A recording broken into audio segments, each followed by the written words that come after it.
Yeah,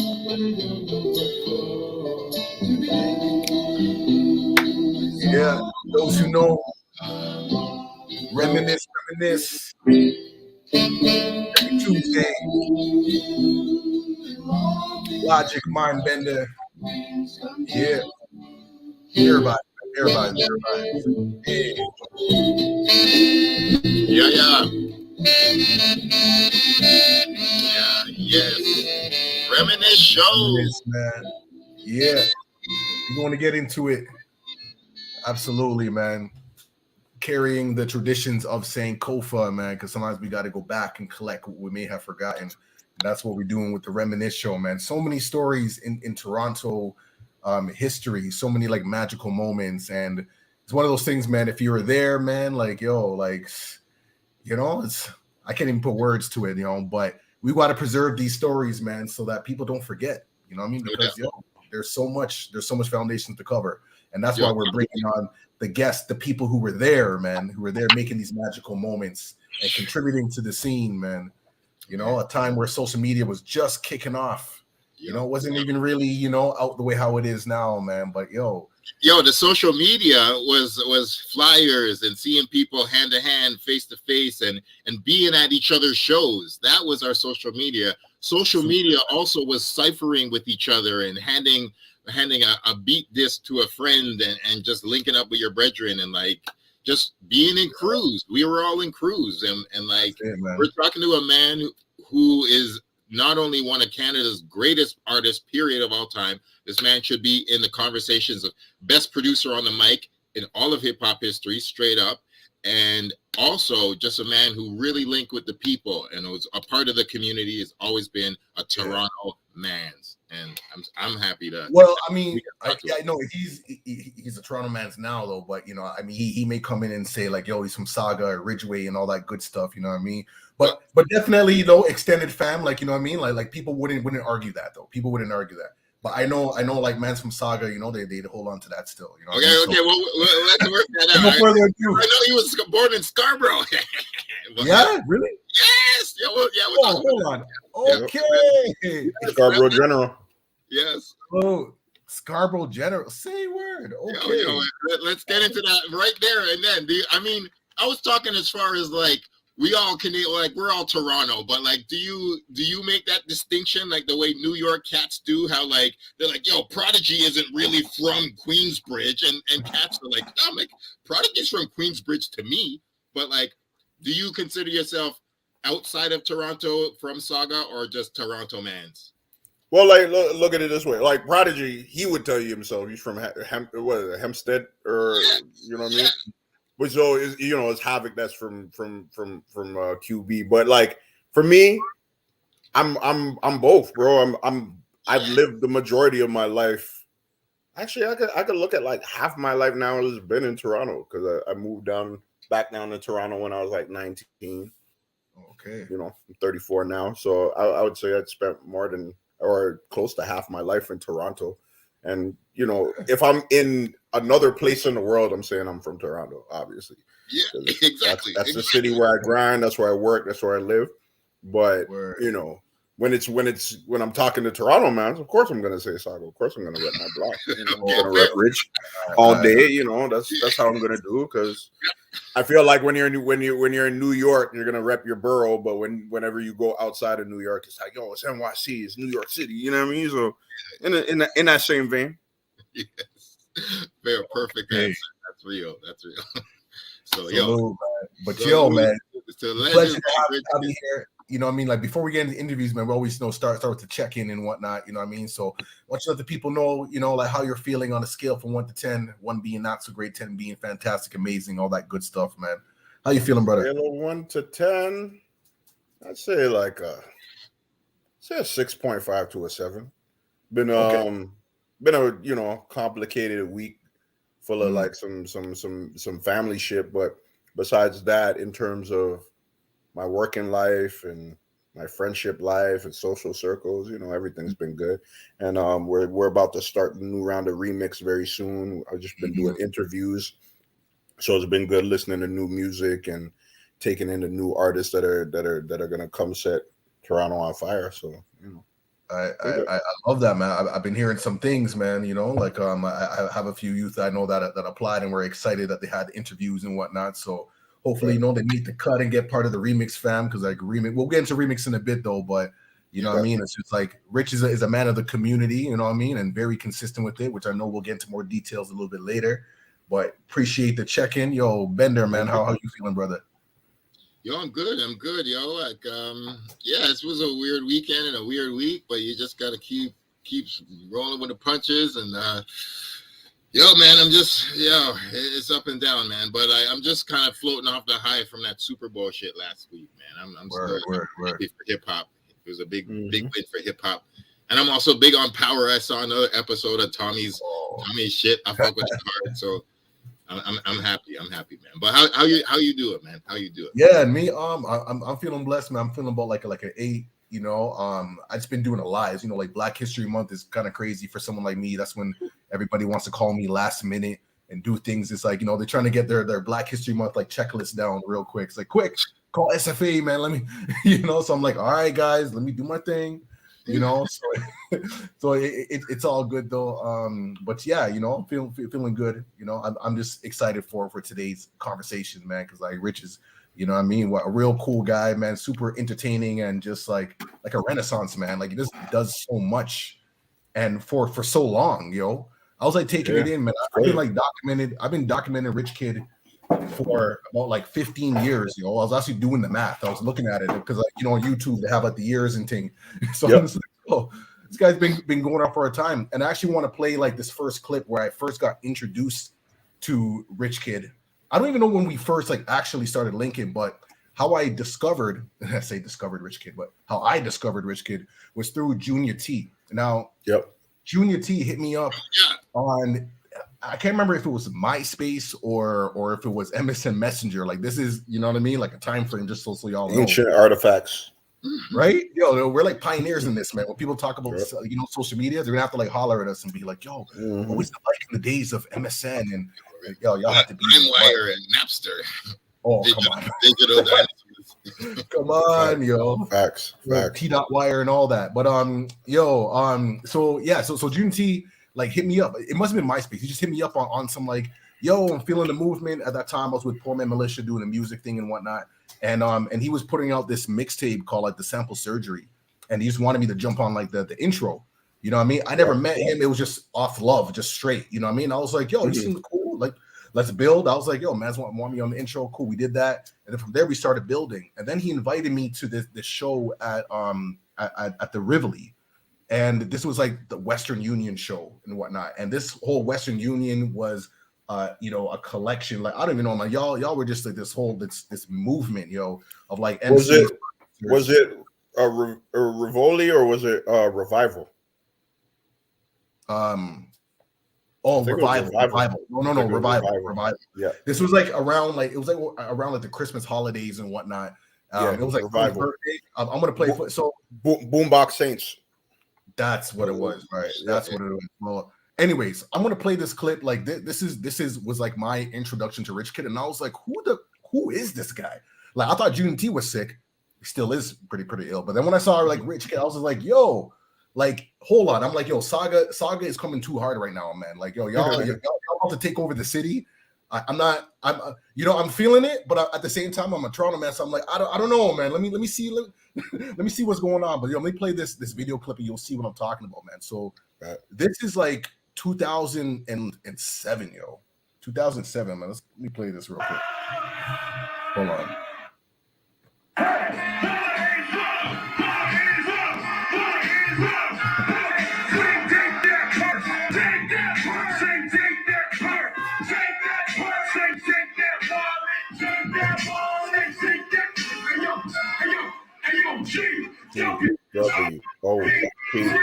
Remove narcotics and overseas. Yeah,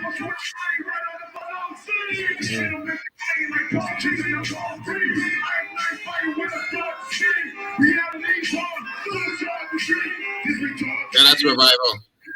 Yep. Oh, look at Notes to Self, Junior T, Rayhan, Oh, there's Crooklyn. Is that Crooklyn right there? Yeah, it looked like baby Somewhere Crooklyn. in Yeah. there. Baby Crooklyn. I want to make sure that we have a very strong family behind us. Yeah, so I just wanted to play that clip real quick, man, because that was my introduction to Rich Kid. When I saw that, I was like, yo, this is hard, man. But why don't you take us back to that time period, man, the whole Western Union movement, and like break that down for us, yo. One thing I like about that clip, because I think I hit you up about that clip. Like I think I messaged you about that clip like way back when you had dropped it, or maybe I didn't. Maybe I just ripped it and then I saved it because I still have that same clip from when you posted it like way back. I always loved that I had a drink in my hand while I was performing it. You know, shit ain't changed. But Western Union was just a collective of Saga guys that we all had individual rap aspirations, and we were all friends through just mutual homies and stuff like that. A lot of the older guys in the group were part of a group called Dirty Rotten, and that was with Mason Payne and my homie Strike One, and it was just a whole bunch of like older cats that we looked up to, like me and my homie Goudini, who's now part of Run and Gun with Jay O'Mears. And we were kind of like the younger guys that wanted to kind of like just, you know, be a part of what they had going on. And but Western Union was like more, I guess, based on Dirty Rotten and their affiliation with their I guess imprint called Hustle and Flip. And we always used to go to this dude named Murdoch. He was kind of like I would say like the ASAP Yams of it. Nothing like ASAP Yams at all. But in terms of the part he played as a connector, we would always go to his crib and record and do songs together. And you know, I had already met Junior T. I'd met I think Casino Costa was part of it. There was a whole bunch of different dudes. Big Pops was rapping at the time, so you see him on stage. Now he's producing, but you see him on stage as well. And we just all wanted to spit, and we all had the mindset like, yo, let's do it like a Wu-Tang, but with like 70 niggas instead of like fucking, you know, 9. And maybe we could break through in the game that way. And you know, I think we made a little bit of an impact by just, you know, just sticking together and promoting each other and, you know, pushing each other's releases and just being each other's crutches at the time. But it was just, it was just a collective of solo artists that came together to just try to do some dope shit. Yeah, no, I think there was definitely like an impact, you know, and I can definitely see the whole like support and the movement, how everybody was just like, you know, supporting each other to survive, man, because from that moment on, like you all were like really consistent with it. Like y'all haven't left since then. You know what I mean? Yeah. So like, you know, some of us have, you know what I mean? I feel like, bro, you know how the rap game in Canada goes. There's never really the full level of support that you need, but it's also because it's like,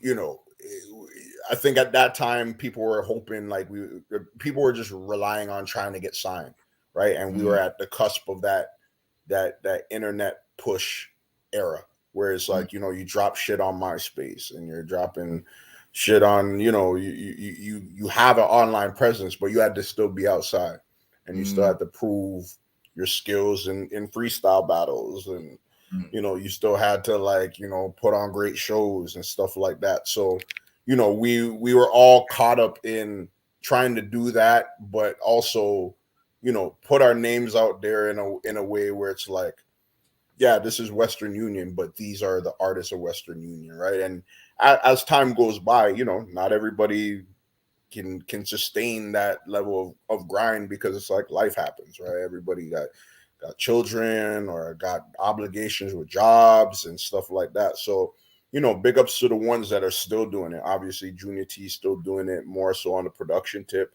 You know, I was with Crooklyn yesterday and we're just talking about how we were all rapping at one point and now we're all kind of in the production zone.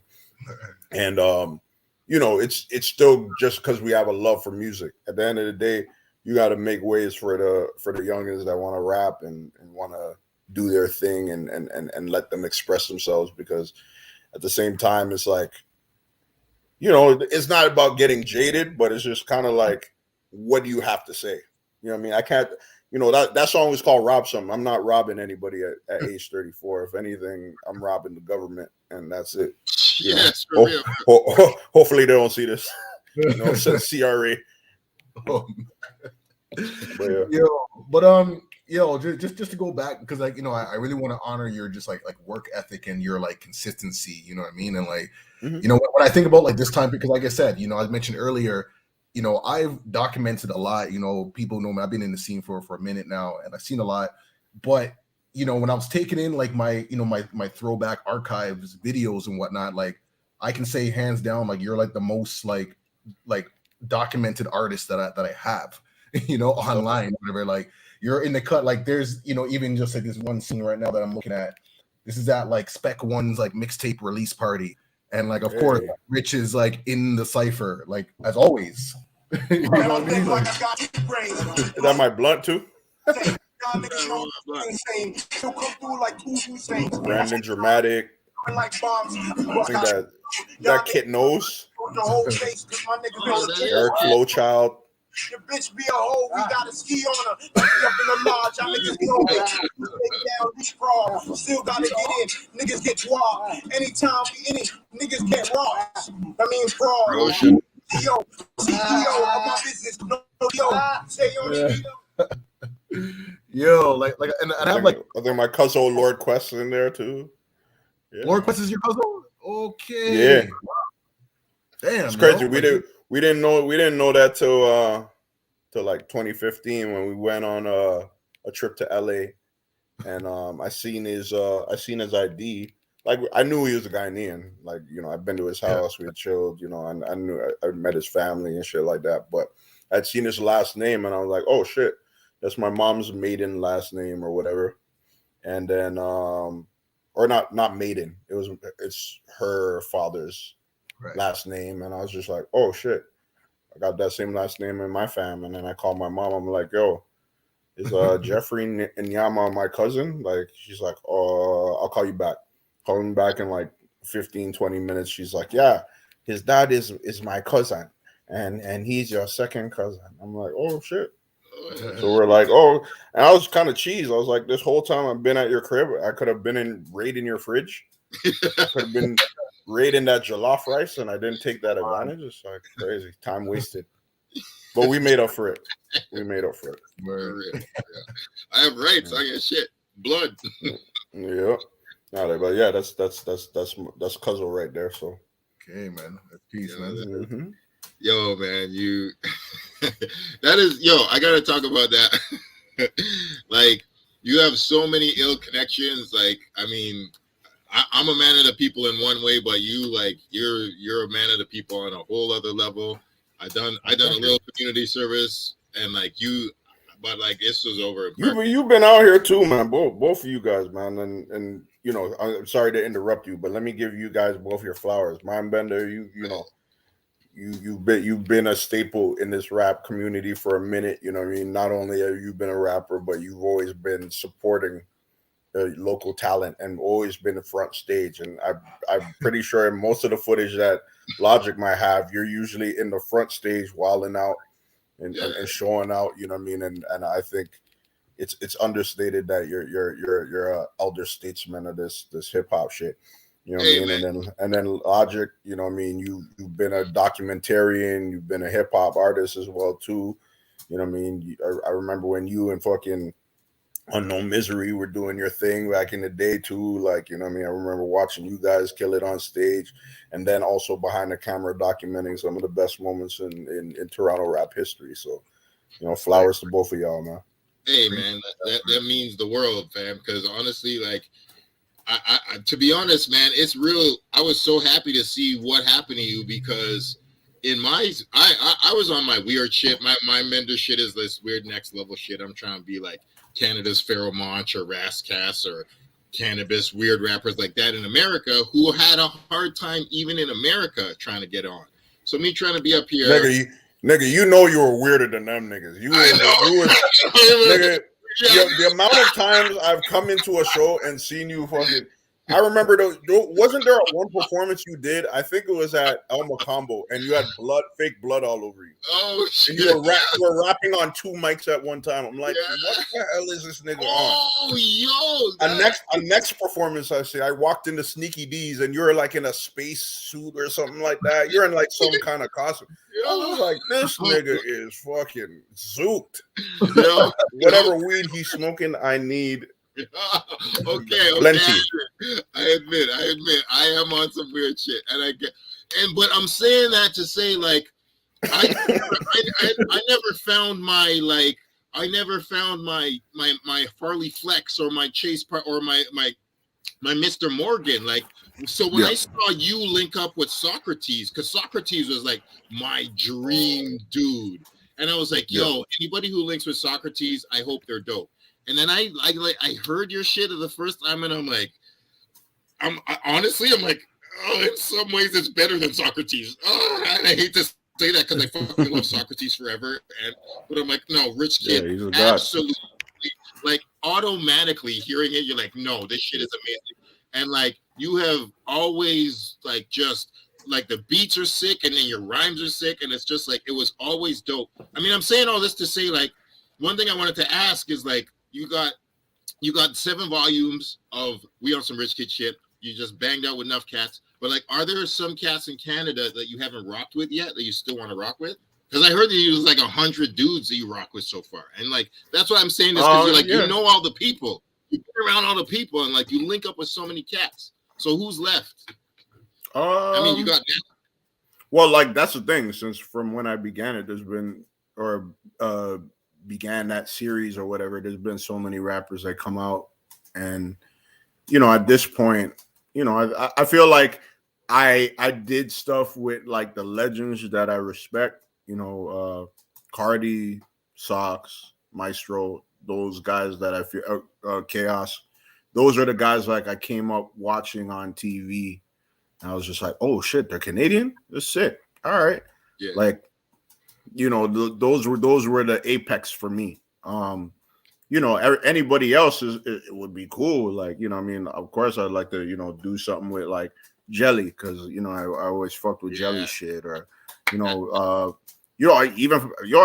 did a track with Infinite, you know what I mean? Like that was another guy I looked up to coming up, you know what I mean? Just seeing his work, and shit. I don't know, maybe not in Toronto, but I always wanted to fuck with the Rascals. I wanted, like, me and Red One had a session way back, but nothing really came out of it. But like, and the group was dissolved by the time I was like actually doing my shit. But Rascals is something I grew up on, right? But I feel like I've messed with everybody that I wanted to mess with in the game, that I kind of looked up to or watched on Much Music, and I was just like, yo.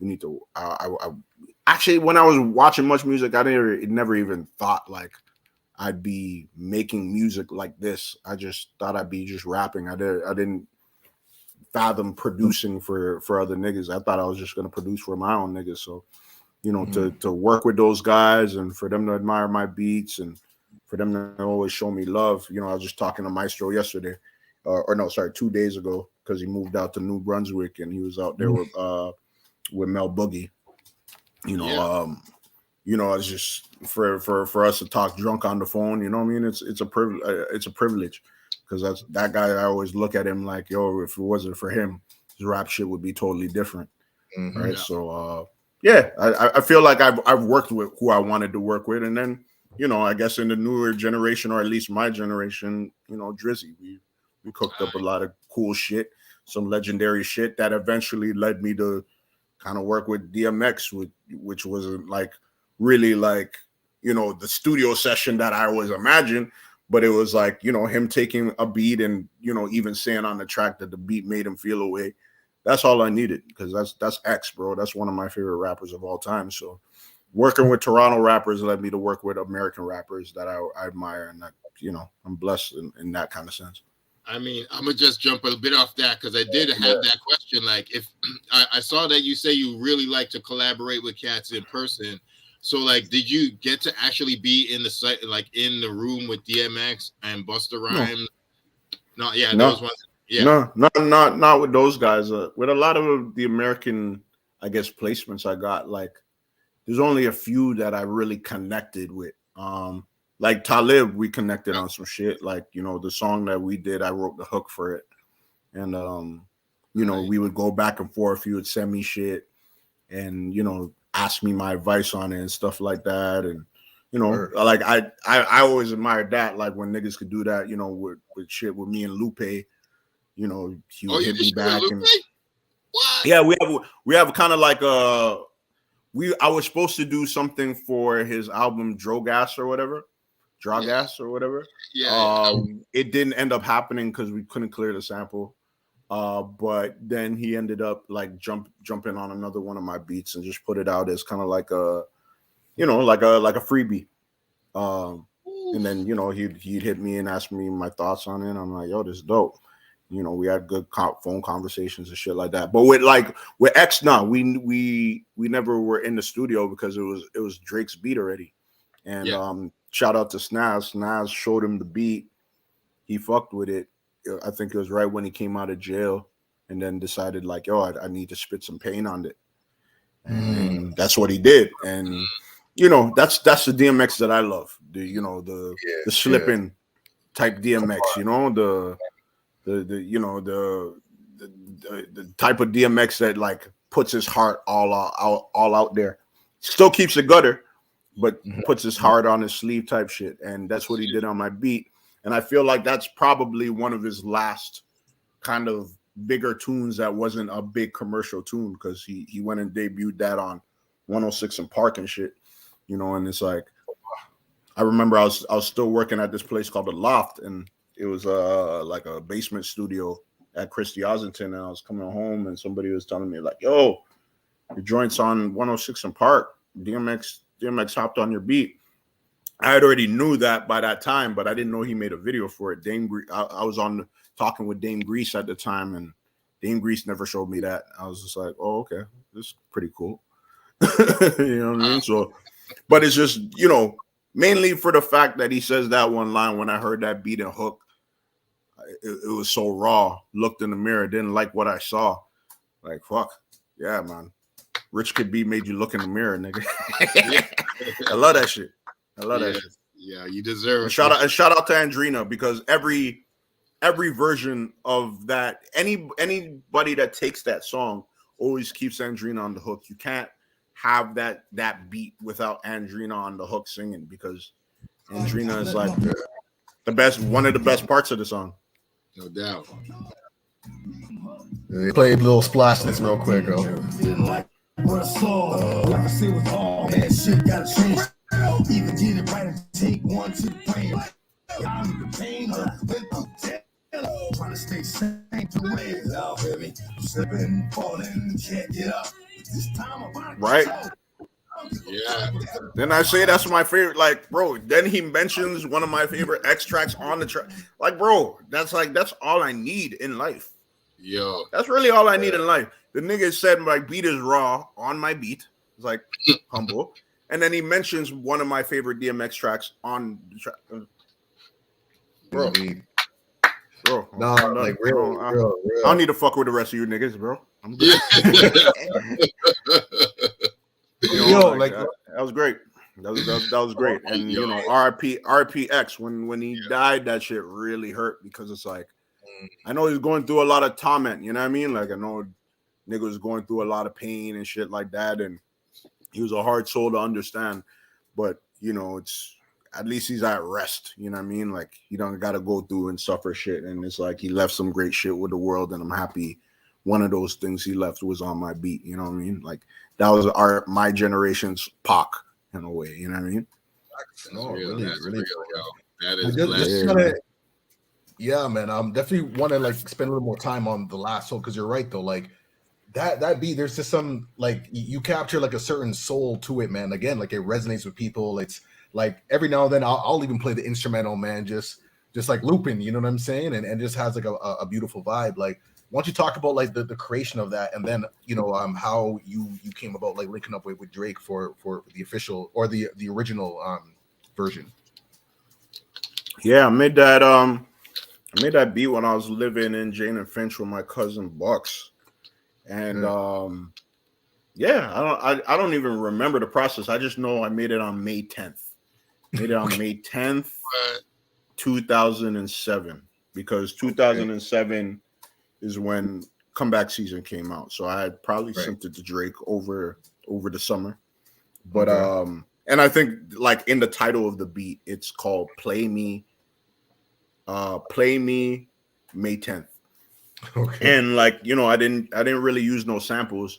The sample of those vocals of the girl going, hey, baby, is this girl named Lizzie Nightingale, who used to go by El Marie. If you remember, We On Some Rich Kid Shit 1, there's a song called Already Fallen by a woman named El Marie. She was an artist from UK that I just met through a whole bunch of different people. Like, I don't know if you remember Soul Clap Records back in the day. Yeah. So one of the dudes that ran that, he introduced me to El Marie, and then we just started working on Bare Joints. So I chopped that sample from the song we already did, put that in the beat, because I love doing that. Once a singer gives me some vocals, beware. Shit's going on. That shit getting sampled, my nigga. And you know, I just played the chords as it was like a strat. It's supposed to be a Stratocaster guitar kind of sample, and I looped it up, and then, you know, added my bass on it, the drums, and then it was complete. It was just another beat that I made in the midst of all the beats I make. I loved it, but I never really looked at it like, oh, okay, this is gonna be the one. You know what I mean? I just sent a whole bunch of Drake. He's just like, yo, I love this shit. I want to get Cardi on it. I'm like that. There's a version with just his verses on it.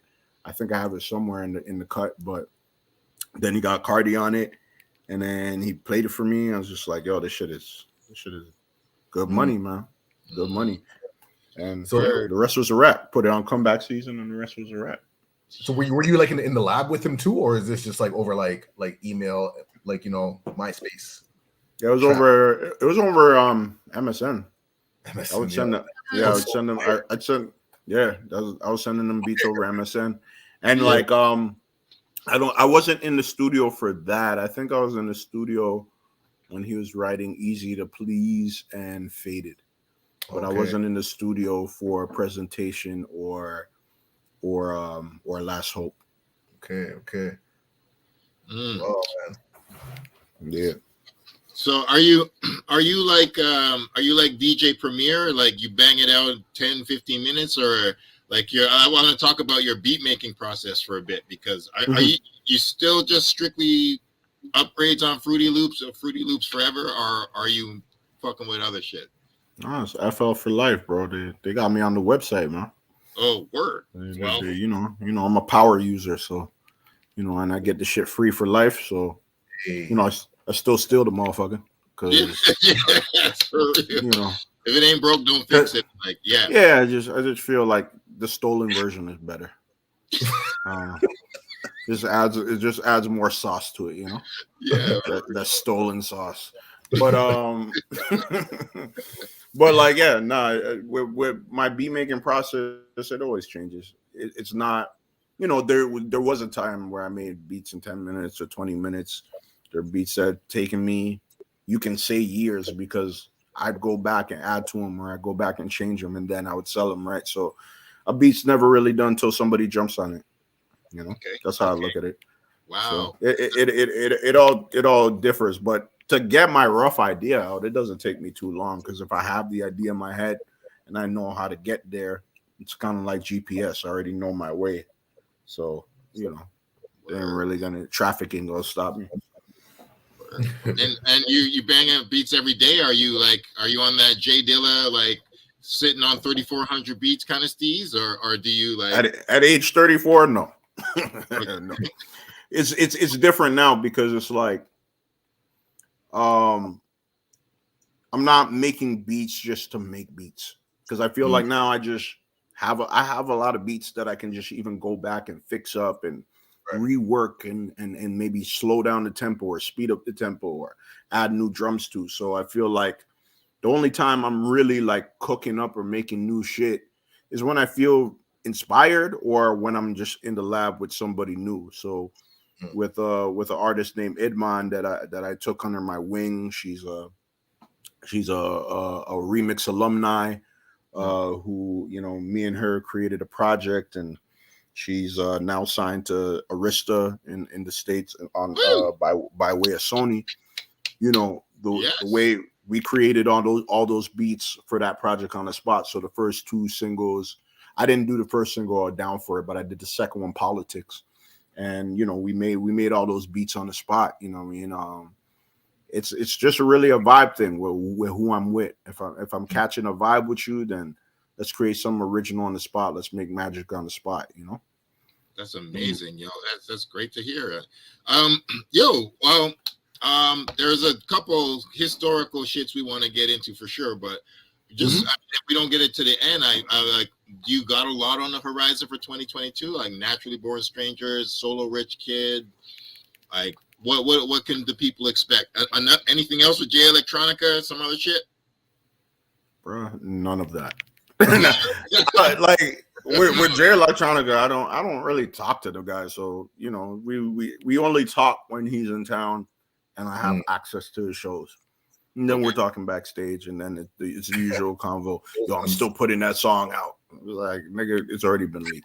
Yeah, exactly. So, I got it. With MBS, you know, it all depends if the guys are ready to drop. I know a lot of it has been in my hands, and it was always about getting the mix right and getting the sound right. If the mix and the sound ain't right, then I don't want to drop it. So I'll put that on myself. MBS hasn't come out because of me. I haven't felt like the sound is where it needs to be. So I got to get that right. As for solo shit, I don't know. If I feel motivated this year, I'll drop it. You know what I mean? If people want to hear what I got to say, you know, we'll see. But I'm mainly focused on kind of just building the younger generation and helping them with their shit, songwriting, and taking that to the next level. Because I feel like I've always been good with my pen in terms of rap.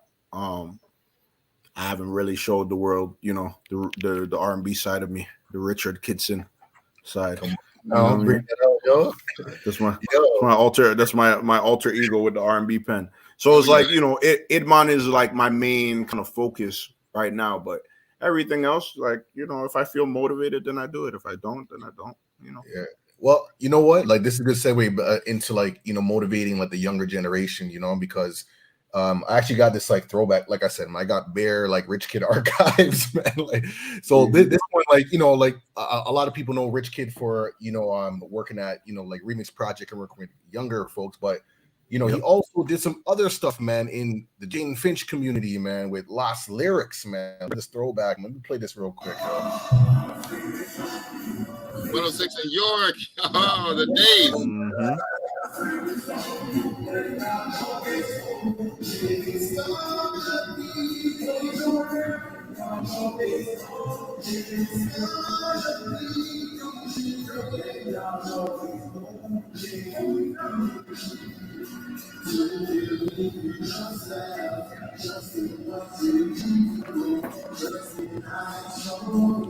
Was that at Downsview?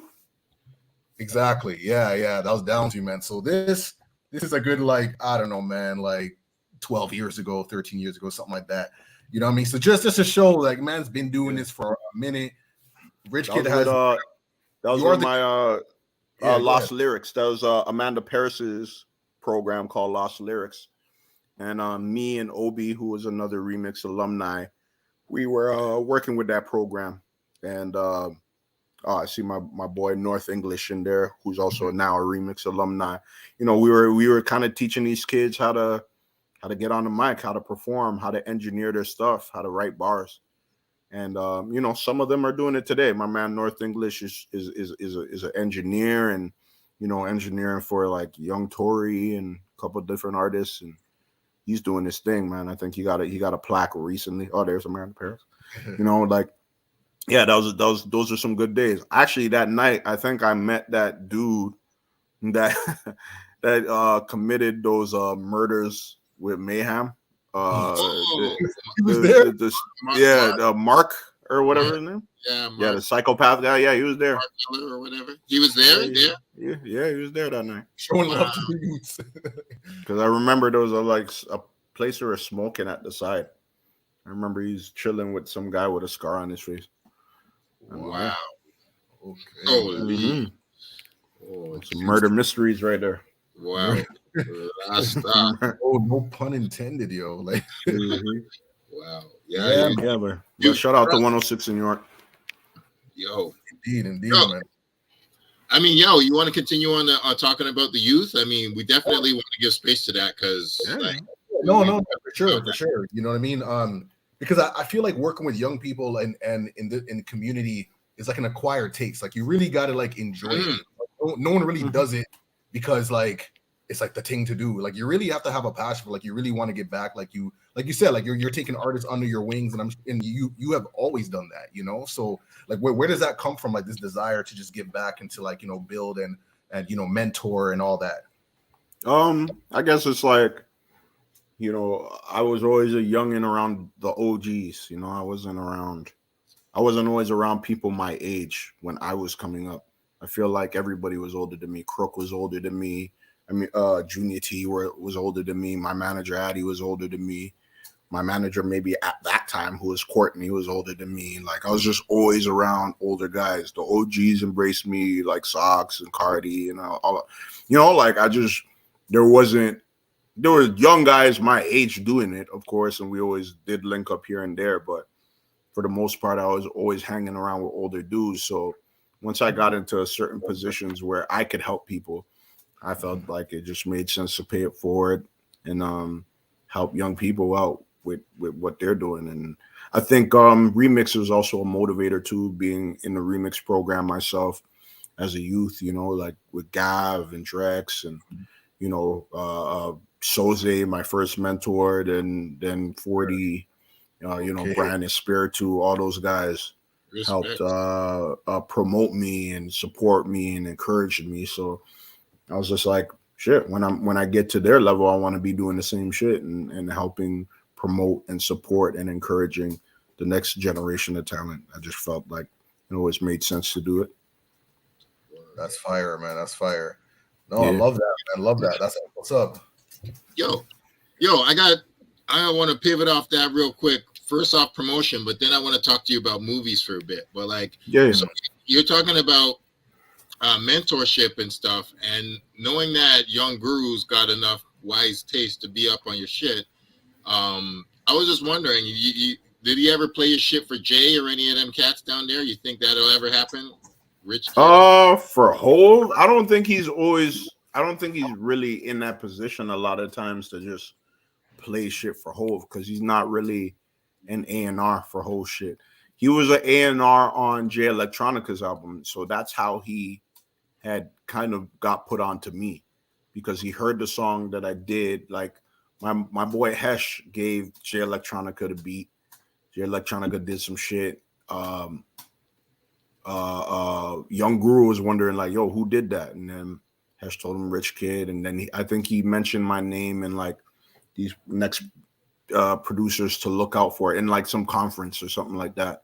Mm-hmm. And I was just like, oh shit, Young Guru said my name. That's shit. I look up to Young Guru. That nigga engineered some of my favorite Rockefeller tracks of all time. So I don't want to say, like, I'm going to go out on a limb and say it was DJ Respect that somehow found the link, but I could be mistaken. If I'm mistaken, I'm mistaken. But I eventually got to link with him down in South by Southwest. He showed me love.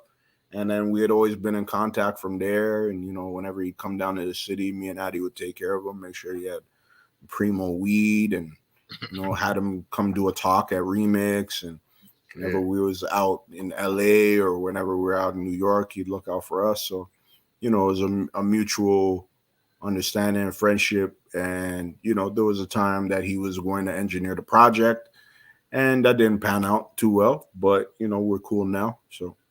Oh shit, man. Well, hopefully something in the future pops off, because he's got a good touch, and like your beats are fucking fire. Like I said it on one of my old joints, and I'm like, yo, you know what? I'm not even exaggerating this. I'm like, I remember I wrote online at one time, I would rather hear a new Rich Kid beat than a new Dr. Dre beat.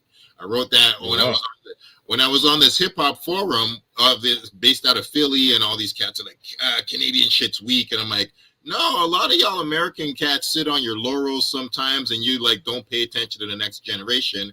And like straight up, like, yo, fucking Socks and Cardi, and we've been having ill motherfuckers, but like our next generation is even iller. And I would rather hear a Rich Kid beat right now than a new Dr. Dre beat, because Dr. Dre, but like, yeah, like at the end of the day, Royce, you know, it's all a perspective thing. Of course, you know, the states are gonna be very patriotic and love their shit. You know, we grew up on their shit. Their shit influences our shit.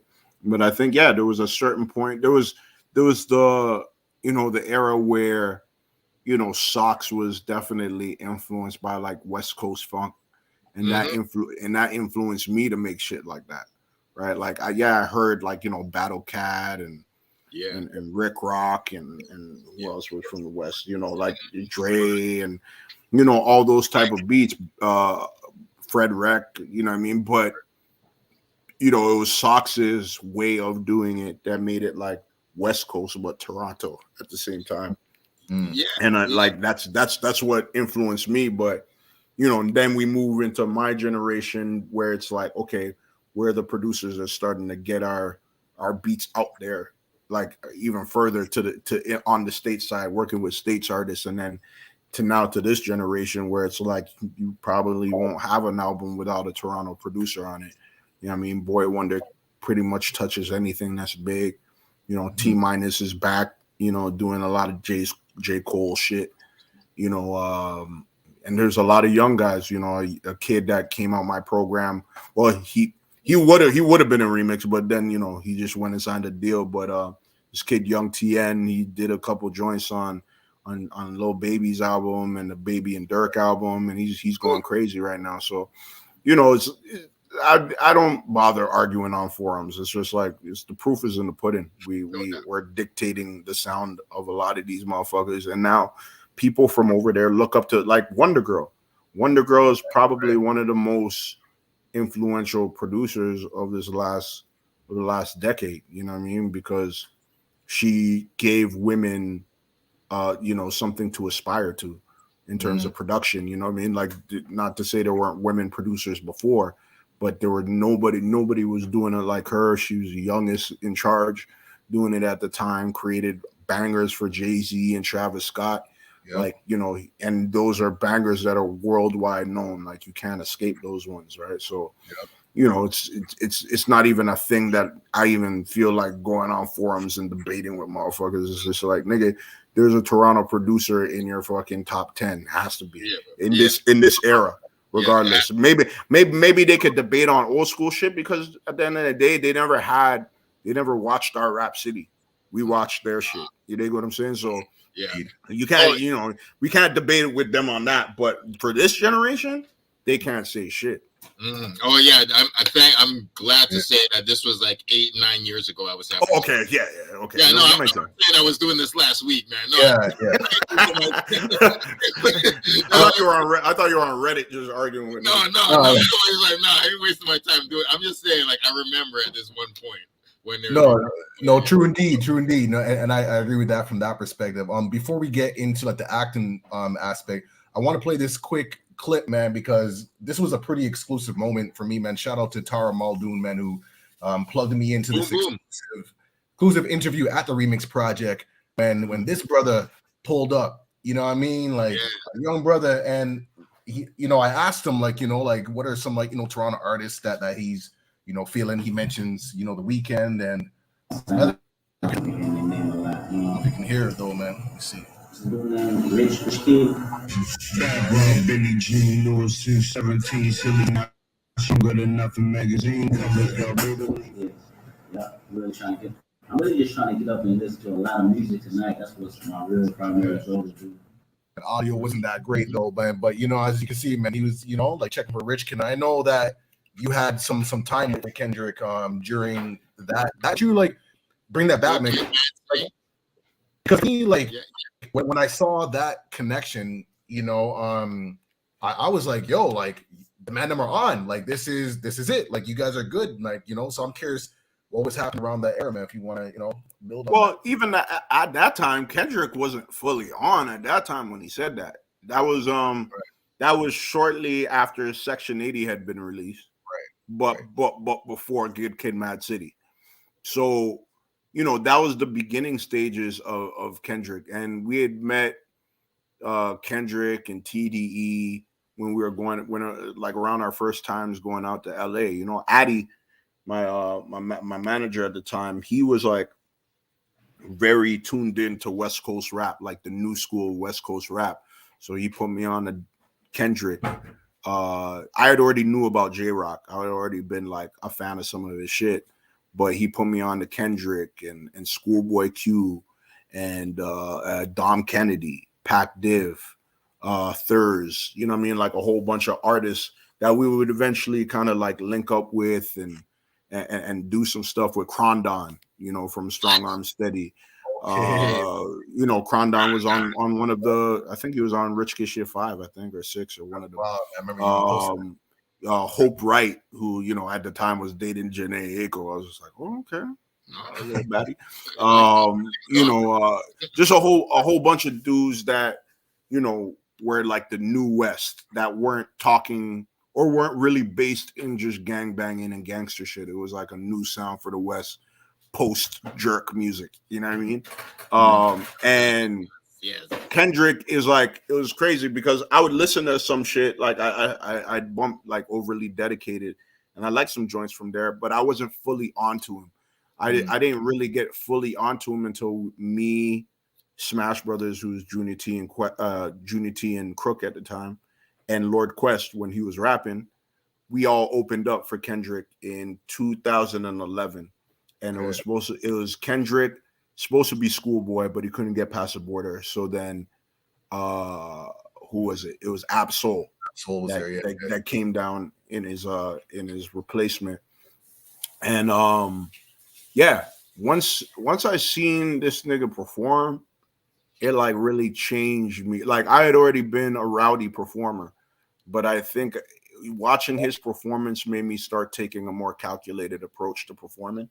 I really admired it. It was like something that blew me away because it felt like I was witnessing the birth of like a new type of artist. And you know, I had opened up for him in a couple different places, not only Toronto. I opened up for him in New York. I'd opened up for him in South by Southwest. And you know, him and his manager Dave Free always showed me love because they loved a video I did called Back in the Day. They were just like, yo, bro, that video, like, yo, that video is so dope. Like the one shot shit. We love the one shot shit. I'm like, yeah, bro. Like, you know, I always wanted to do a one shot video. And, you know, they would invite me to sessions. I sat in on Good Kid, Mad City, a couple of those sessions and shit like that with my man Crook. We went through there, and, you know, he always showed love at that time. And, you know, it's great to see where he's gone because it's weird. I seen that what he was going to be more than what I seen what Drake was going to be. Like I knew Drake was going to be something and big because I had already knew the deals that were on the table. But like with Kendrick, but like with where Drake is now, I would have never thought he'd be the most important rapper of our generation. Like that's hard to fathom, right? Especially just being from Canada. For a nigga from LA, you know, it's LA. You know what I mean? Like how many rappers have come out of Compton? Like, you know what I mean? Compton, you know, straight out of Compton is what started this whole West Coast movement with NWA, right? So with Kendrick, it was just like I could see it because he had a revolutionary approach to it. And he was real. Like he didn't smoke, he didn't drink, really. You know, I'd try to pass him a spliff a couple times. He ain't smoking that shit. You know what I mean? It's me and his manager Dave smoking that shit. He ain't really smoking. So I was like, wow, this guy is when I see his album title Overly Dedicated, OD, but like he doesn't do drugs and shit like that. And it was just, there's so many things that I admired about the guy. Like I really admired the guy. And, you know, when he had come back after Good Kid, Mad City and let me open up for him on this BT tour that he had, You know what I mean? I was honored, and it's like I came out, whatever. I think it was, I don't know if it was their DJ, but they're like, yo, anybody here know Rich Kid? And then the crowd cheered and shit like that. And I felt good about that because I wanted them to hear it in the back, like, yo, City, City fuck with the kid. And they're like, yo, they fuck with you, huh? They fuck with you, huh? I was like, yeah, they fuck with you.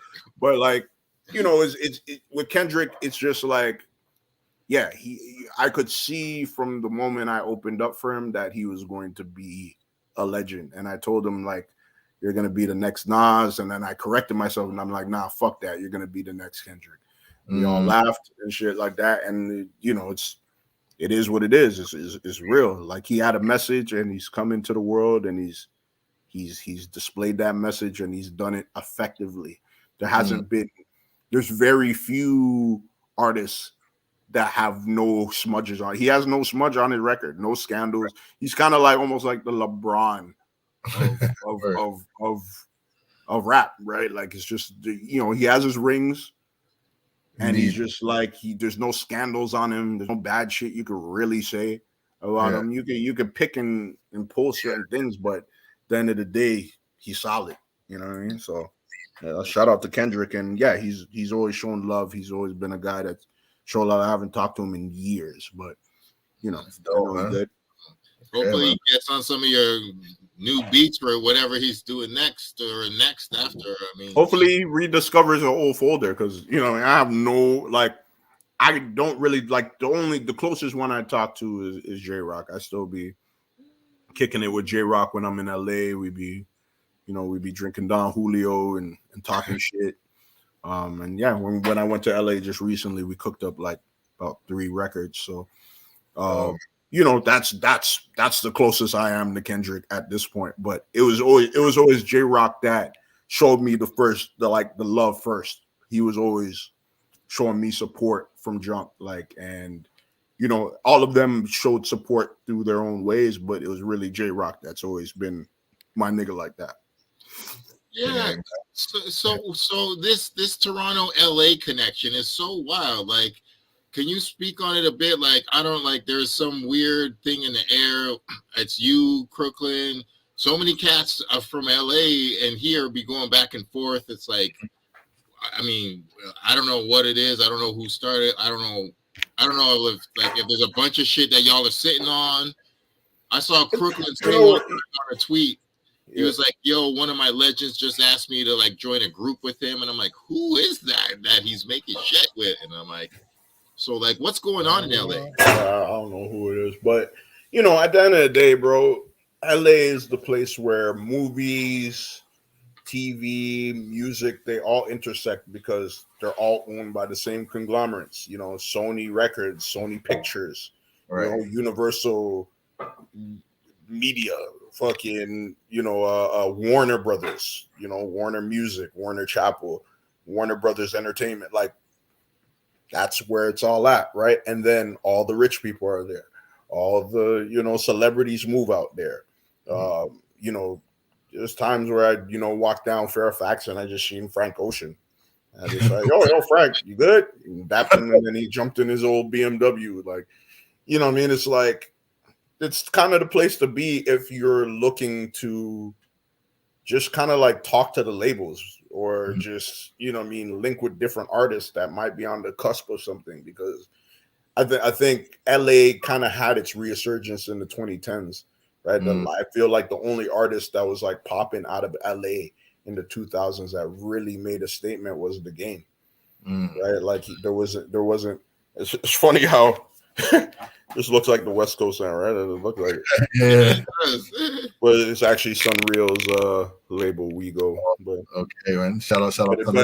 But hey, this is so appropriate for what we're talking about.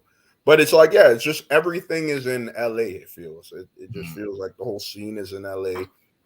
And I've had some of my best experiences in LA. Like, like when I write my memoirs, there's gonna be some funny, fucked up stories about just being in LA and seeing a lot of shit that you're just never gonna see in Toronto. And then if you ask an artist that's went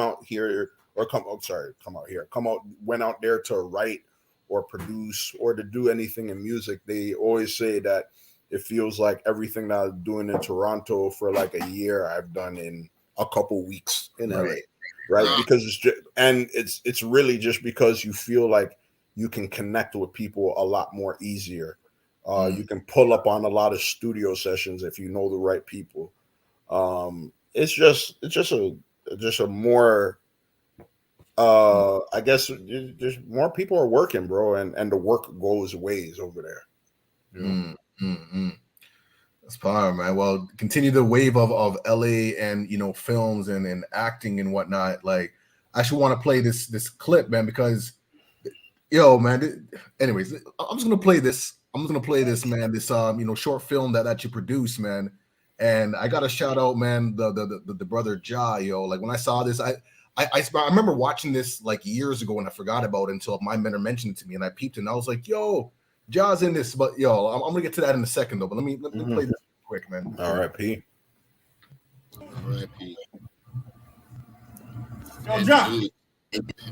Oh man, yeah. So what's up, Big Rich? Whoa. Easy, B, with the pinky ring, dog. Way more than elephant, man. What you been doing? I just did a movie with Whoopi Goldberg, and tonight I'm back in town for my mom's job. Jody. Sir. Sweet lady, man. Beautiful lady. Took care of all the men. Right? Yo. I'm trying to get my beard back to that level. My beard was so luscious at that time. Oh, shit. Oh, man. So anybody you're gonna drop me off at? Got tree friends. Oh, really? Splash and Dashery.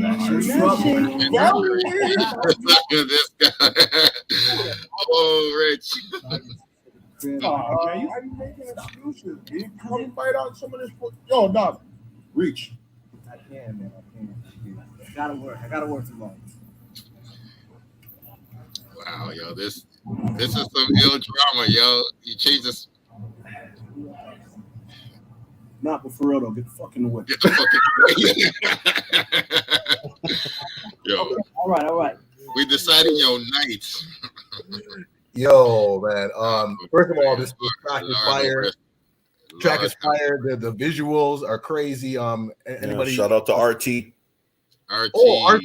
Oh, yeah, that's what I was saying. RT did this, yo. Directed by RT. Boom. Randall Thorne in the building. Yep. Bro, like this is like premium, like it's a movie, man. And like, yeah. Play the audio first, and we're going to talk a bit about it. Go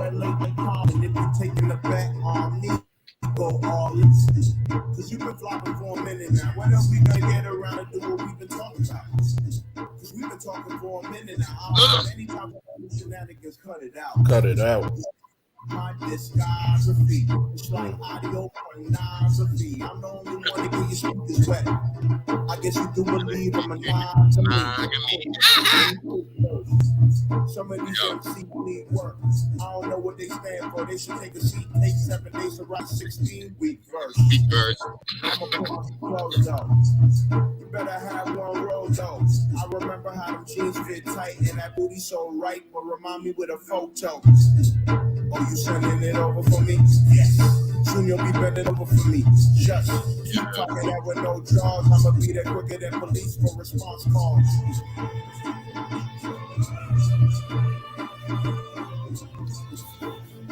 I got that mask. Yo, shout out RT, man. He's doing this thing with the Porter right now. Make sure y'all go check that out right now, man. On CBCBM. Quick plug. But yo, man, this was deep, yo. That's all I gotta say, man. I really like. There's a couple people that passed away. So Ja, he passed away. Was it last year? I think. Last year. Yeah. And then my homie Benson, who's the one sitting in the middle, like with that little Illuminati circle with the silver mask. Crazy. He passed away about 3 years ago. Wow. Or no, sorry, 4 years ago. Sorry. And for him, the funniest story about him is like he was always a big supporter of like Western Union. He's been around since those days. He's like a saga cat. Didn't live too far from me. And I remember he was always trying to rap. We never really took him really that seriously with the rap shit. but he took himself seriously. He was really actually a car salesman, and he was also trying to be a rapper. So the way he tried to sell cars was the way he tried to sell rap, and he developed this identity called the mask. If I'm hoping to, like, I don't know if it was called the mask or no, it's called the suit. And he would always wear this mask.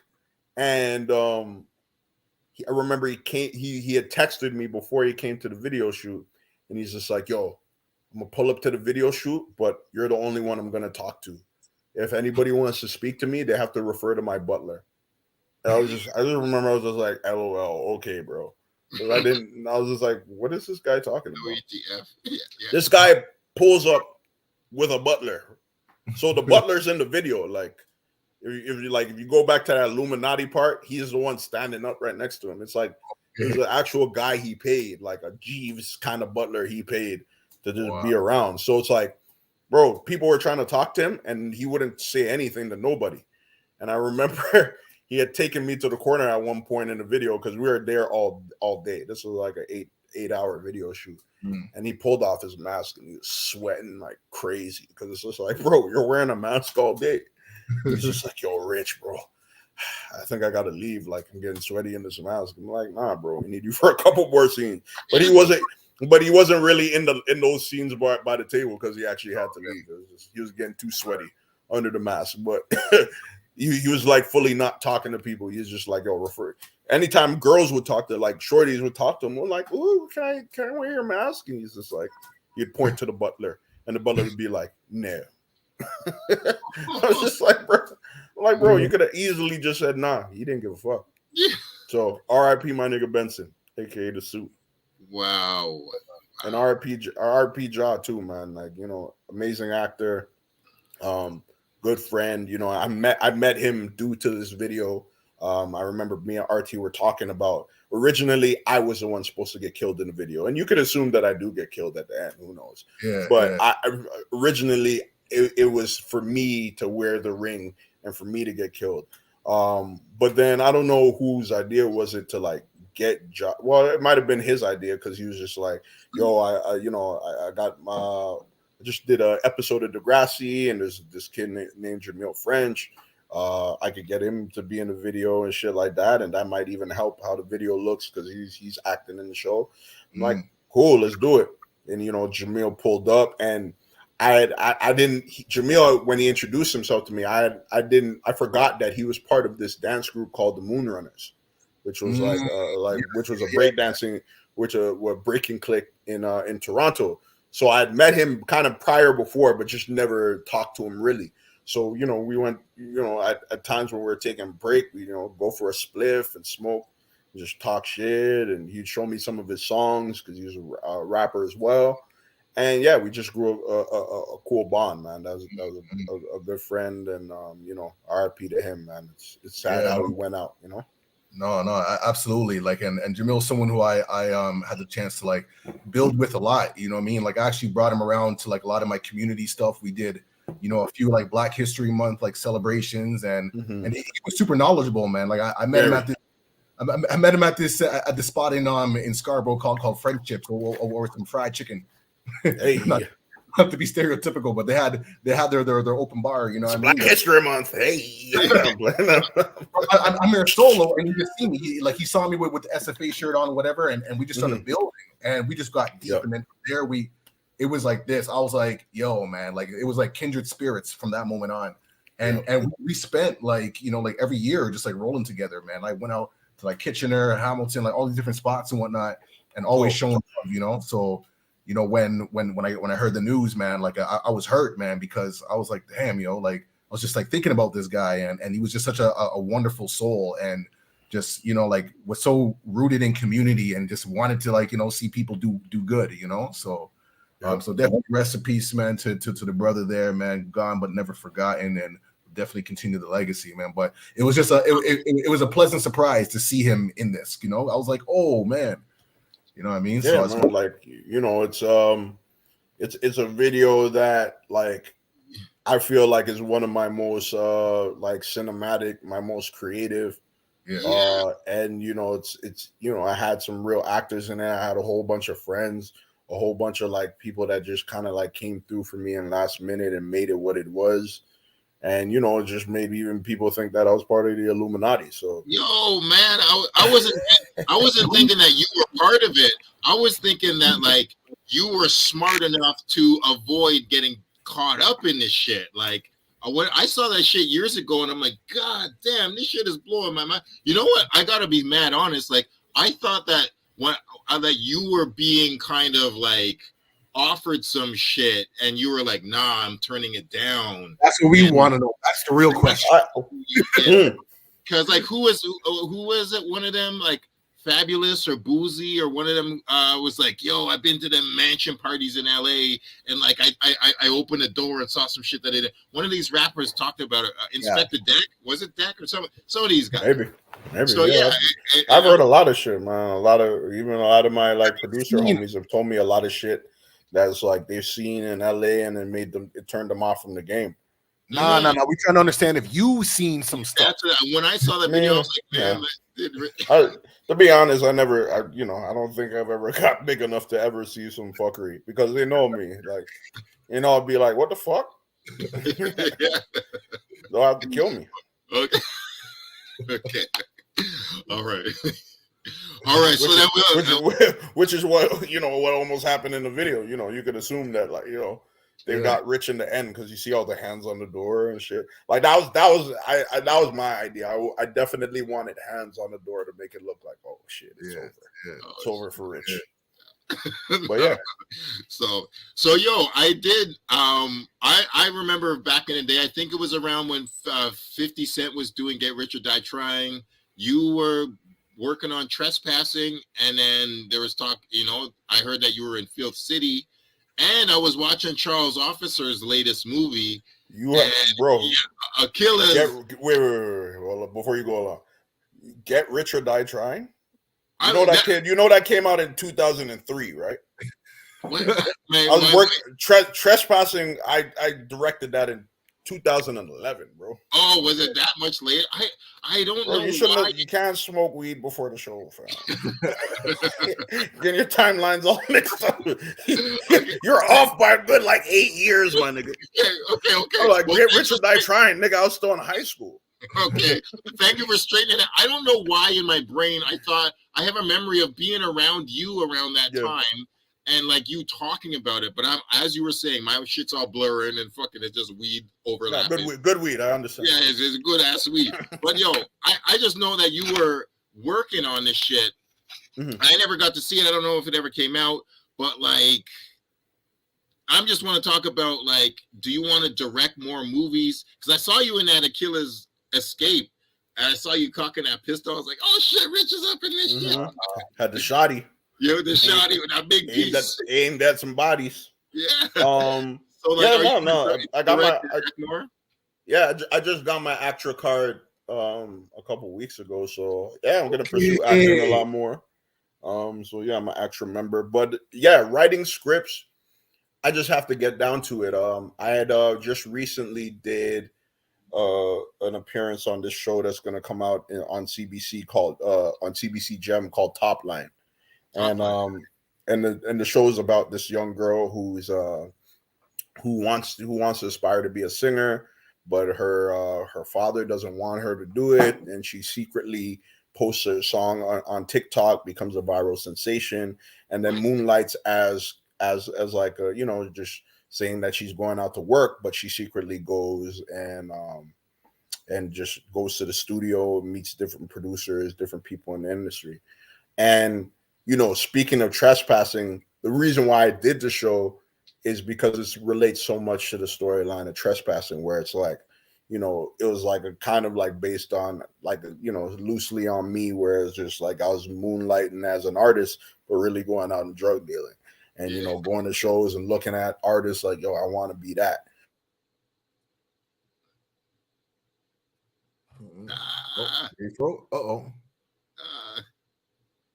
Oh no! Come on! Hopefully we get him back, man. Damn. Jeez. Well, I definitely want to see more. Oh, you kind of there we go. So sorry. So Romeo Candido hit me, and he's part of he was part of that group Kuya back in the day. So he understands music, and he hit me. He's just like, yo, bro, I seen you acting in Filth City. I seen you in Aquila's Escape, and I've always thought, like, you know, you have a great personality. I've seen your videos. I want you to play, you know, this manager of a producer or whatever. And, you know, like, I told him, like, yo, I'm down to do it, you know, obviously for some money, but I also want to kind of like just stand behind you and see how you're directing shit. I want to like get some insight on script writing, because I haven't done it in a while, and I'm still interested in bringing narratives to the screen. And I feel like that's probably going to be more of the next phase of my career, where I can do some more visual shit. And he was just like, bro, don't hesitate to ask me anything. Like, bro, be a pest. You know, like, I want you to be by my side while I'm directing and da da da.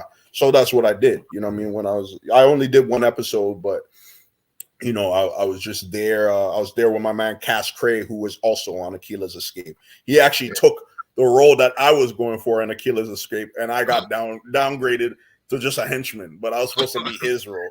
But but you know what was crazy is, at that time I was fat and he was skinny. So now we've switched positions. He's gotten a little bit plumper, and I got a little bit more fit, right? So we just switched vibes, you know. But yeah, like I just kind of mirrored what he was doing and just understood a little bit about like just directing and stuff like that. And you know, it's regained my love for it. I definitely want to get back into writing narratives, acting, doing all that kind of shit, because I admire that craft, definitely. Yeah, man. I like, you got an eye for it, for real though. Like you got the energy for it, like as far as being an actor.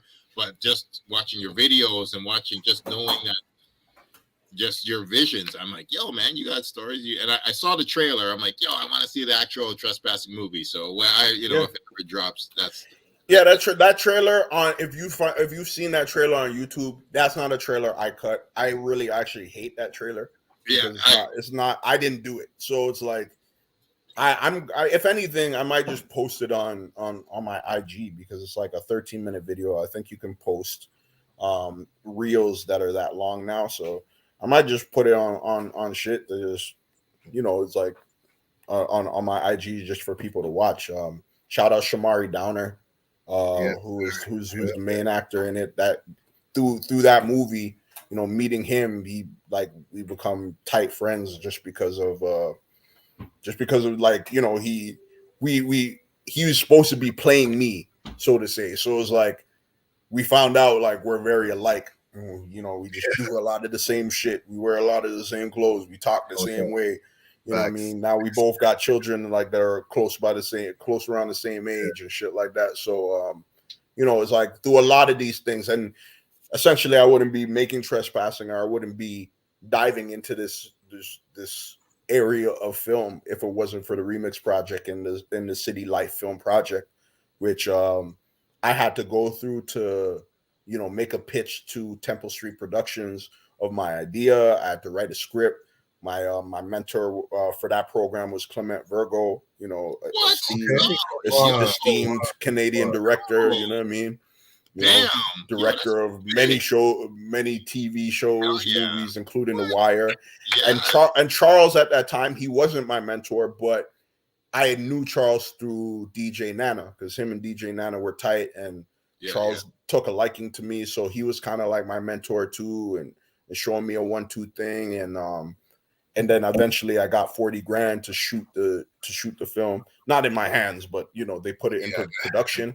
And you know, shortly after that, I'm like on set with like over 30 people, like fucking doing lighting and all this stuff. Like I had to do scouting. I had to go. We shot some of it in Bleecker. I actually used like a crackhead's house to fucking to shoot some of the scenes. You know, for a club scene in there, we had to go to Gay Village and do it at Cruise and Tango. You know what I mean? I had to bring the man them to Cruise and Tangos. They're like, yo, Harry, doc. I'm just like, yo, bro, it's just all for the movie. You know what I mean? But it's acted. But it, you know, it was a great experience, because it like, and then, you know, CTV fucking interviewed me and shit. It like really made me feel like, yo, all the things that imagine in my head about being an all-around creative, I'm doing it, right? Like from the music to visuals to just anything I wanted to do. I feel like I've pretty much touched on everything I wanted to do. Maybe not on the biggest levels in the world, but fuck, to like just make my own short film and then even cast my little cousin as my little cousin in it. It just felt great. Yo, that's amazing, man. Straight up. And like, I'm bringing it up because I'm just saying there's heads that want to see you do more, and we're respecting all the stuff you do, man. Like, is Menace to Society still like your favorite hood movie, or is there a new one come out? No, Menace is still like up there for me. Menace is still up there for me. Hughes Brothers, man. I mean, there's so much good elements. Hughes Brothers, man. All well rounded, man. But and do the right thing too. Do the right thing is one of my favorites too. Okay, word up. But yo, just to bring it back, man, because you kind of mentioned about like fatherhood and whatnot, and I love building with hip hop dads, man. You know what I mean? Like I feel like we're like a special generation, and I'm curious to know, like do you remember like your first song that you heard that kind of like spoke to like fatherhood as like an artist, you know what I mean, or any artist in particular that like you heard like speak to like fatherhood, in a positive light, like wanting to take that responsibility and that initiative. Strangely enough, it was a good and bad song. It was a song on Shaq's album. Yeah. My biological didn't bother or something. Biological father. That track, because he's talking about how his stepfather kind of stepped up and took care of him, which was kind of like my life. So I don't know if it was it Shaq Fu? Was it the Shaq Fu album? Shaq, man. Yeah, it was Shaq. Yeah, but was it the Shaq Fu album? I can't remember. I think it was Shaq Fu. But like that, even though like Shaq wasn't a great rapper, that song really like hit me in a way. Like it's just like, wow, my biological didn't really bother. You know what I mean? Like he didn't really give a fuck. You know what I mean? And we've tried to, repair it. We luckily fortunately he's hit me up this year and we're trying to repair things and stuff like that. But like that was a song back then that really affected me. And then and also Will Smith's Just the Two of Us.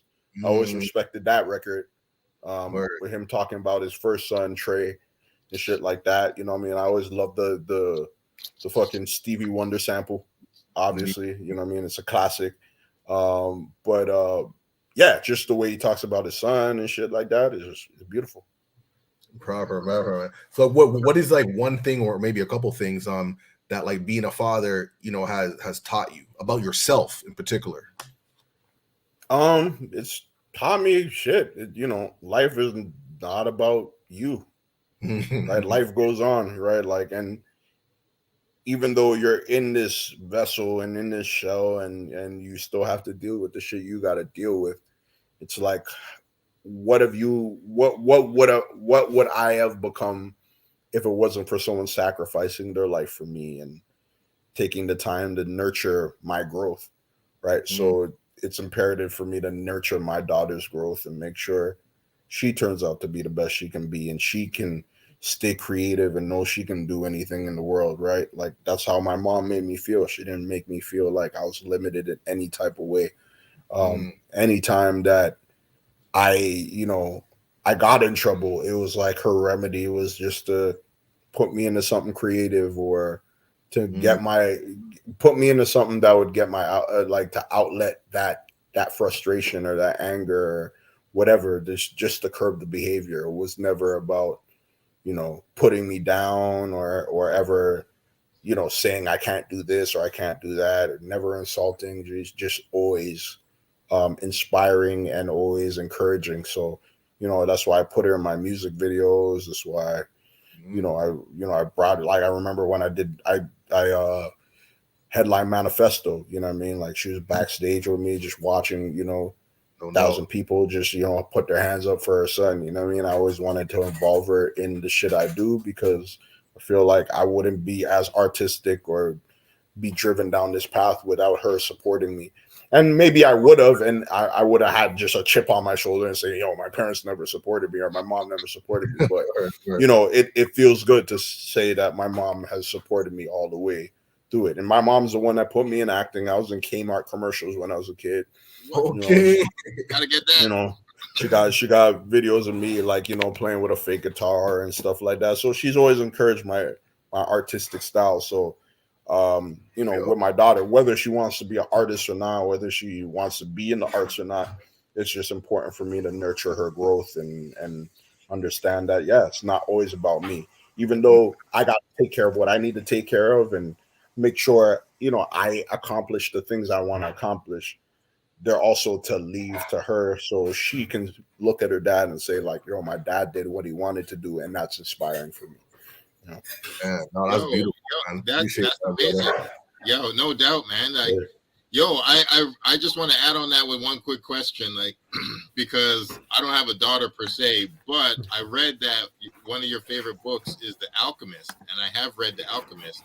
So I'm assuming that you might pass it on to your daughter, and I'm just wondering, like, what's another thing that you might want to pass on to your daughter besides anything musical? Shit. Hopefully a shitload of money if I can. But you know, it's you know, it's mainly if I want to pass down a trait, it's about like not taking life too seriously.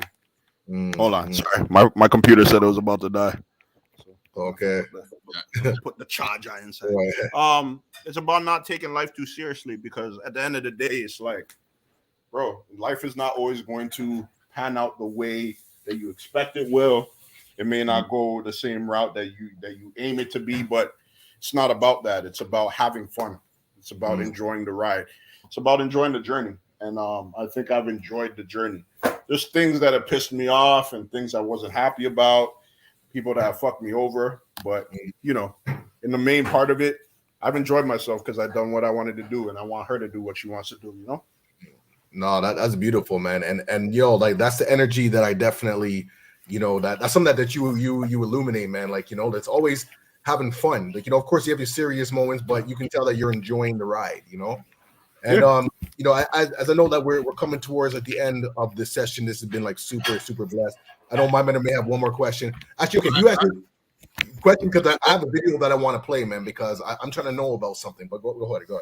I just wanted to do that thing that we do, the quick time with Slime. I only did it once with Shad, but I mean, we can do it mad quick and then end on the video if that's cool. No, let's do it. All right, this is just a mad quick thing. It's just like a silly fun thing to just, because we can't like talk to you forever, but I'm gonna just ask you like A or a B thing. It's real simple.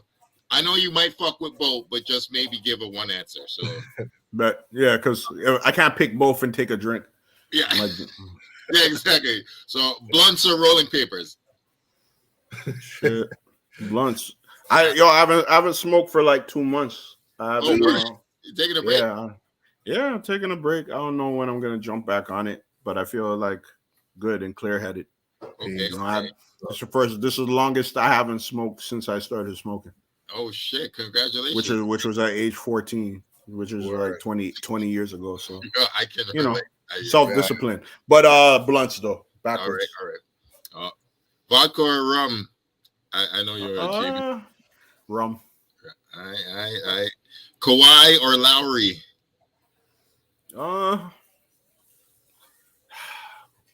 I guess I'll go with Lowry because, you know, I mean, he's honorary Raptor for life. Kawhi, we don't get a championship if it ain't for him, but you know, I'll go with Lowry because he was part of that championship too. All right. I got a few left. Dave Chappelle or Bernie Mac? I don't know who you fuck with, but I gotta go with Bernie Mac. I love Dave Chappelle, and Dave Chappelle, yeah, one of the greatest comedians of our time. To be honest, his last few specials haven't been, you know, I feel like they're kind of overhyped. They were cool, but it wasn't like that groundbreaking. Like, especially the last one, it wasn't that great. Still, it was really just him going against detractors, and I'm like, bro, like, tell some new jokes. You don't have to like address everybody that's coming at you in cancel culture. But Bernie Mac came out and said, "I ain't scared of none of you motherfuckers." Bro, like that. Bernie Mac is the GOAT. Yeah. All right. Dancehall or Afro beats?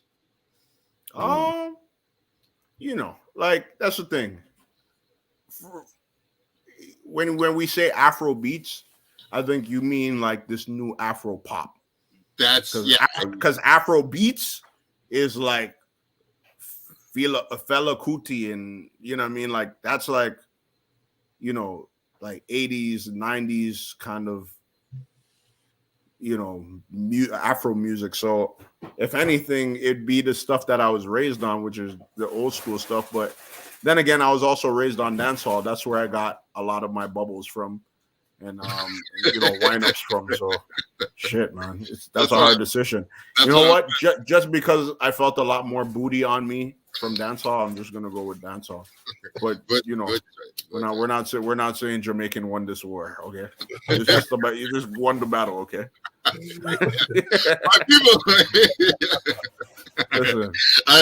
Listen, it's plantain. It's plantain, nigga. I knew you would say that, bro.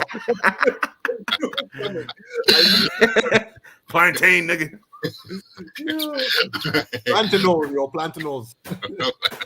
All right, say film. Say film. Say certificate. Certificate. Okay, time on that. Pronounce the H and H words. Okay. Go on. I got three. Beyonce or Rihanna? Beyonce or Rihanna? I'm gonna go with Queen B. You know, like I love Rihanna. Like, you know what I mean? If anything, Rihanna's music has been more listenable to me in the last few years. But the thing about Beyonce is like she exudes the highest form of like performance, and I'm a performance guy, and nobody can perform like Beyonce. She like leaves her soul. She's like kind of like a Mary J. Blige that has choreography.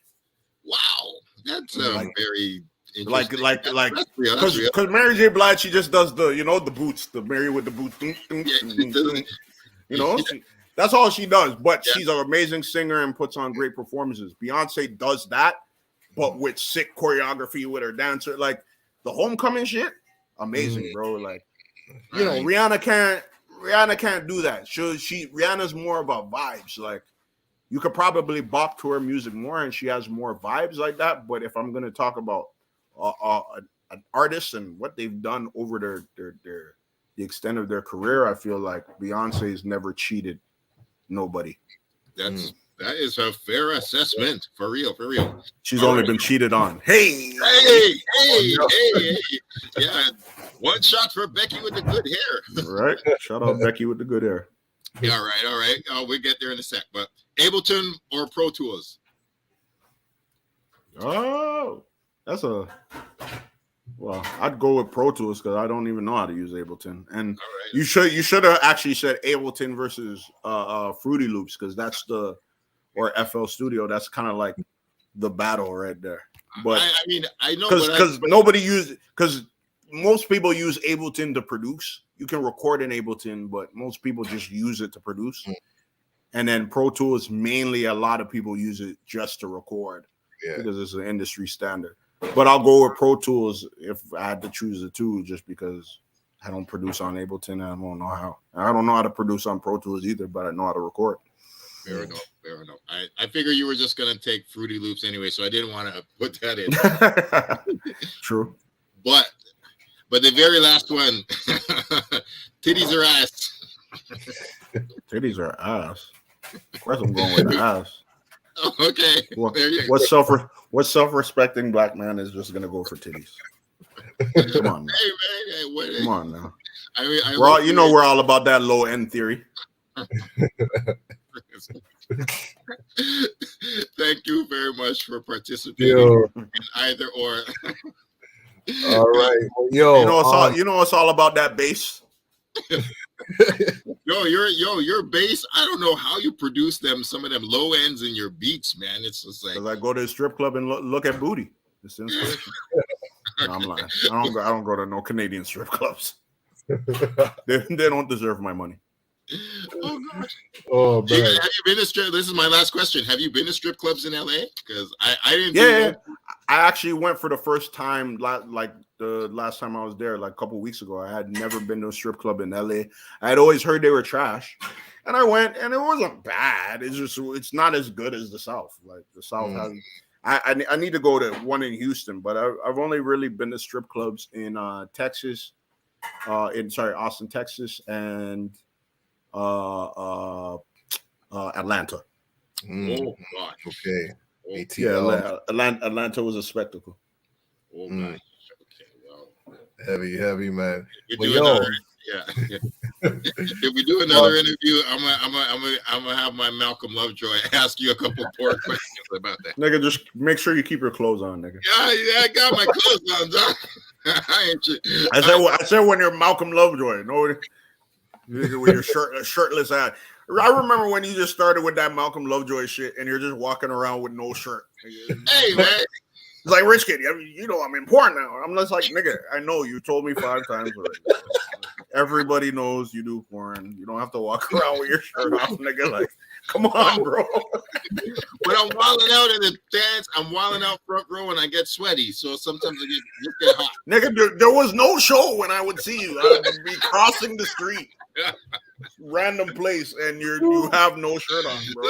You have like a blazer on with no shirt under. I'm like, nigga, what? That's facts, yo. That's facts, bro. I can't. What is this nigga doing? Rubbing his nipples out like on the like. I wasn't doing that, but I was doing something else. All right, fair enough. I'm fucking with you. I'm proud of you, man. Get that pussy, bro. Cinematically, get that cinematic pussy. Thank you. I mean, I'm thank you. And real recognize real, man. That's hey.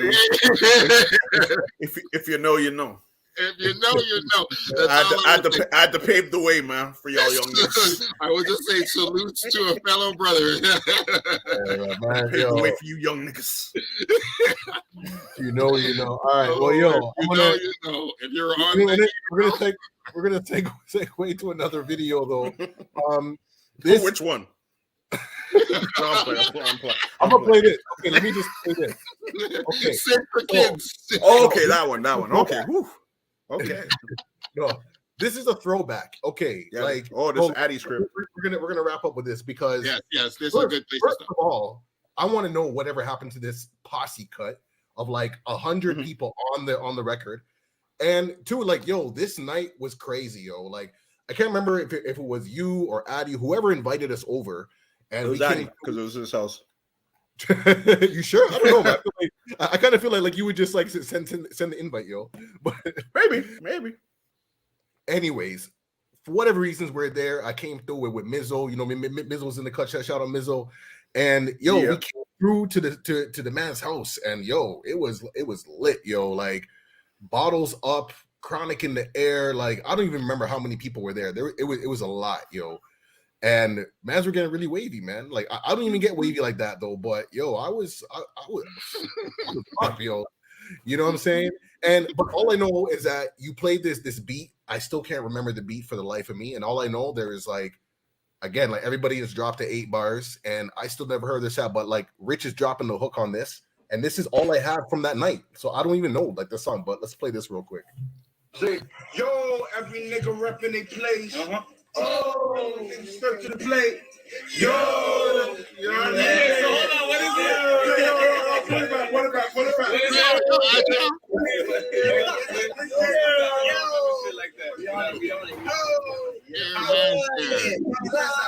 Ron Diaz. Productions in your photos all day. You got classic. Promos. You know the kid thing. You don't even have to say his name. He's always gonna say his name. That's right. My boy Crizzy. Black boy regime, motherfucking regime, nigga. Don't play, bitch, blind. Commercial, like, let's take a movie. Y'all niggas hit like, yo, hot damn hole, here we go again. Yo, rapper Lee, hit the flow again. Oh, yeah, I'm the home for the easiest. More rapper track, make you start breathing. Oh, yo, every nigga rapping in place.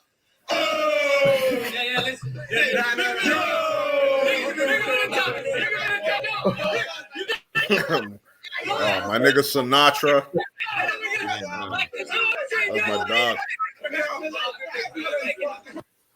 Yo, that day was sponsored by Appleton's. Yeah, bro.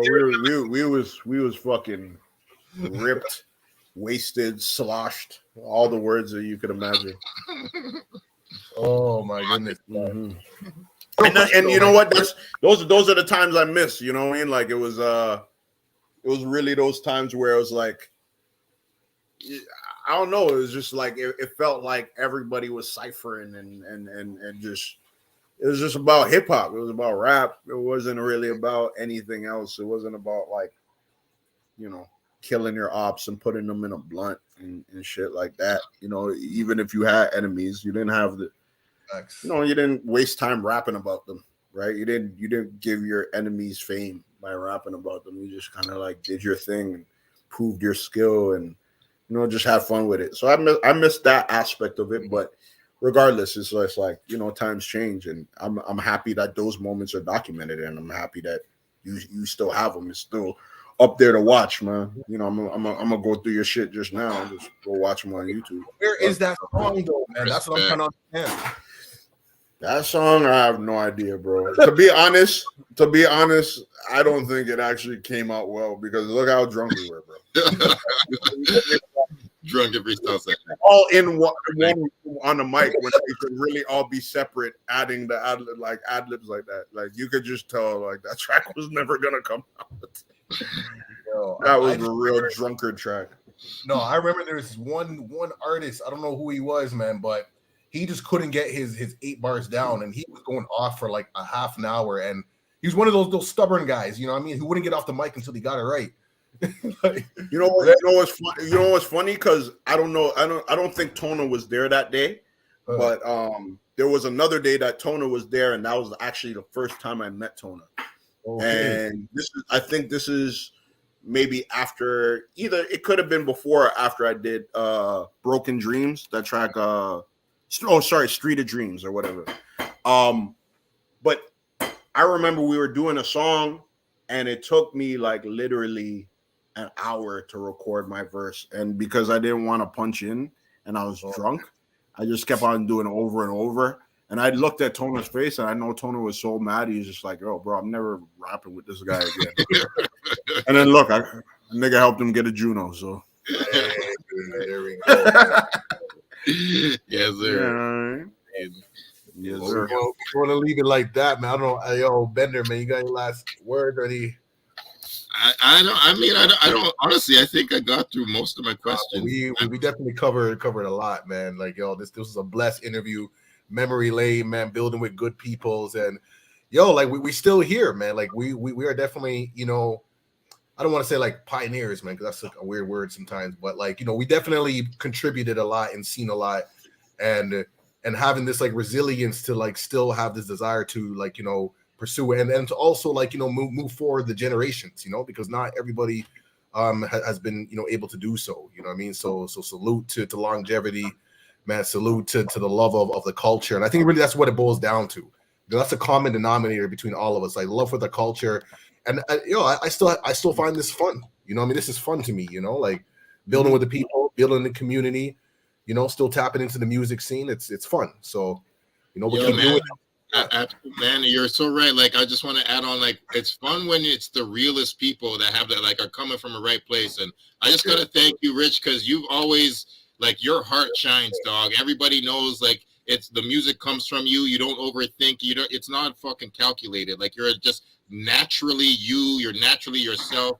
You're naturally fucking talented with beats, rhymes, anything you set your mind to. You're good with the people. Like, and it's just, yo, man, people are just blessed to be around you. I just remember the last thing I want to fucking say is like, I know where I'm gonna just say it. If you, I don't know, I'm just like, you're the first rich kid to me, and seeing all these new Rich the Kids and Rich and this, fuck all that shit, fuck all y'all, man. You know what? It is annoying when people still call me Rich the Kid. Like, I'm just like, you guys know that there is a Rich the Kid. You guys know that I'm not trying to take the name, but hey, man, it is what it is.